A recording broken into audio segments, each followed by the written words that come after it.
Tip number 1, make sure you actually get the boss buffs from Act 1. A lot of these optional buffs, which you can see on the world screen right here, are incredibly powerful. You can tell that an area has an optional boss with a buff by looking at your map for these skulls right here. They will have a little plus next to them if they have a great reward behind them. This one, for example, the King and the Myths in Freythorn in Act 1 gives you plus 30 spirit to your character, which allows you to add a spirit gem, essentially a buff gem, and tremendously buff your character permanently. You can tell if you've done these, if they are faded on your screen like this one is, and this one is right here, and this one too. This one right here you see is not faded, so that means we have not done it. This also is not a boss one. All of the bosses are skulls, and the other icons are just optional quests. Make sure you do all of these. They will give you resistances, they will give you spirits, they will give you skill points sometimes, as is true with the Crowbell. This is something you do not want to skip. Number 2, don't sleep on charms. They are incredibly powerful and you need to use them, especially for certain fights. For example, the Act 1 fight, which lots of people are having problems with right now, has a lot of cold abilities used by the boss.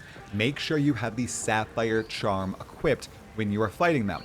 It activates every so often during the boss fight when you are hit and take certain types of damage, granting you more immunity to that type of damage. You can even enchant these two using crafting materials, which we will talk about momentarily, to make sure that you can use them more often or their effects are more powerful. I reckon that you should carry these around and you should swap between them if you find a particular mechanic is very challenging. Right here I have a fire one, I have one that makes stun go off me, and I have one for cold damage. Again, for a very specific battle that lots of people are complaining about the difficulty for. Do not sleep on charms. Eventually you get 3 of them. You start with 1 once you equip a belt. Make sure you use them. Number 3, use your items. Do not hoard them.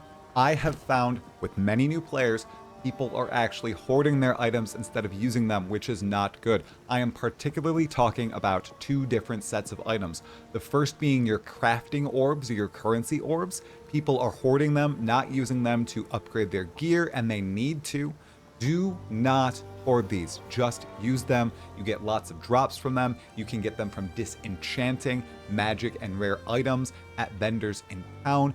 Use them to get your mods up from normal to magic to rare. Don't just sit on them. The second thing I see lots of people actually hoarding because they think, oh, I might need it at a later time, are support gems and skill gems. In particular, my dad and my older friend were doing this. They weren't using any of their support gems, and so their gem cutting screen was incredibly empty, and they were wondering why they were struggling to do damage. It's because that they weren't upgrading these uncut support gems. They weren't upgrading their skills, and they were doing a lot less damage because of it. So do not hoard them. You will find lots of them. They are very navigable. They are very respectable. Do not just put them in your stash. Use them when you get them. Make your skills more powerful. Number 4, use sockets and discover how to actually add them to your gear. There is a quest in Act 1 that enables you to get the salvage bench that you need to complete. It's optional, but you need to complete it. You can use this salvage bench to salvage down equipment like these rope cuffs right here that have a socket on them. When you salvage it, you get an Artificer's Shard. 10 Artificer's Shard become an Artificer's Orb, and then you can use the orb to add sockets to your gear. These sockets can hold these runes, and runes are able to give you very powerful effects for very cheap. You find runes all over the place. This is a glacial rune. If it's on a weapon, it adds a bunch of damage. If it's on armor, it gives you cold resistance, which again is important in a certain act boss fight.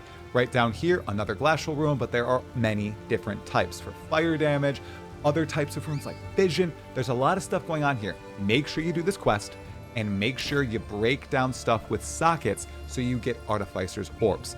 It's a very quick way to increase your damages or defenses that I see a lot of people not utilizing. Another thing lots of people don't understand is quite powerful is the simplicity of crowd control in the game and how much easier it makes monster fights. Let me show you right here. You can use it on maces, you can use it on many different weapons, freeze, chill, anything. But crowd controlling and stunning enemies, not just bosses, but mobs as well, is huge. You can see right here, I am a mercenary. I have a crossbow, but I also have a mace on my second weapon slot. And using this, I can stun enemies. Stunning, freezing, and the like makes pack fights so much simpler. I was partying with a sorceress last night, and all the freezes made fighting packs an easy thing.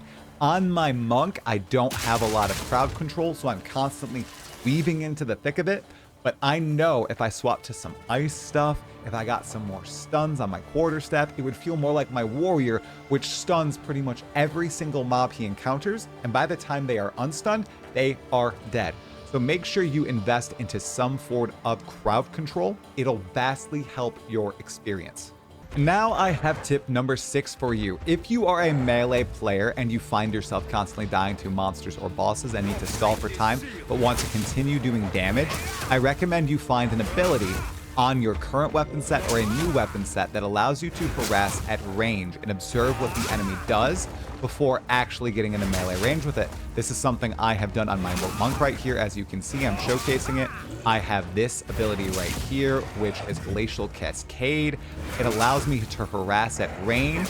I've used this on many different bosses, and it keeps up not only the stun on them, but it continues doing damage while I am reading their abilities and understanding when exactly I can go into melee and do some epic combos.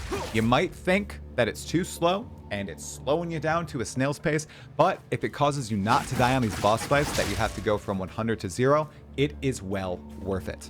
And tip number 7 is if you're struggling and none of these tips seem to help you, and the game seems too difficult or challenging for you, well, then you can just play multiplayer. I played quite a bit of multiplayer last night with my brother and brother-in-law. We played for 4, 5, 6 hours, and we had an absolute blast. The game was still super fun. It was mildly challenging, but you can definitely tell, especially during boss fights, the game is drastically easier when you are playing with other players.